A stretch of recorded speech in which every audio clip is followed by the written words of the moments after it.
ඉතින් අද මේ කියන්න හදන්නේ ගෙදරට බරක් නොවි දිරියෙන් නැගී සිටින කැමැති කාන්තා ඔබට සුබ ආරංචියක්. කාලෙන් කාලට අලුත් වෙවි එක එක නිර්මාණ බිහි වෙනවා. ගොඩක් අය ගෙදර වැඩ කටයුතුත් එක්ක ස්වයං රැකියාවක් කරන්න බලාපොරොත්තු වෙනවා. ඉතින් නිර්මාණශීලී ඔයාට අදහස් ගන්න තමයි අද මම මේ වීඩියෝ එක කරන්නේ. මෙවැනි ලස්සන සුබ පැතුම්පත් නිර්මාණය කරලා ඔයාගේ ගෙවල් ළඟ තියෙන පුංචි පොත් කඩේට ටවුන් එකේ තියෙන වෙළඳසැල් වලට අලෙවි කරන්න පුළුවන්. ඉතින් කියන්න ඕනේ මුලදී නම් ලොකුම බිස්නස් එකක් හදාගන්න අමාරුයි. ඒත් ටික කාලයක් යනකොට නම් වැඩේ ගොඩ දාගන්න පුළුවන්. මම එහෙම කිව්වේ සමහර අය හිතනවා මේ වගේ ඒවා කළොත් අපෝ හරියන්නේ නැහැ කියලා. ඒත් එහෙම නැහැ.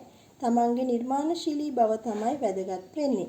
අපි කරන දේ නිසියාකාරව පිළිවෙලට ලස්සනට කරනවා නම් අපිට වැඩියෙන් ඇණවුම් ලබා ගන්න පුළුවන් වෙනවා. ඉතින් ඔයාලත් මේ අදහස් අරගෙන මේ වගේ නිර්මාණ කරලා තමන්ගේ ආර්ථිකය ශක්තිමත් කරගන්න.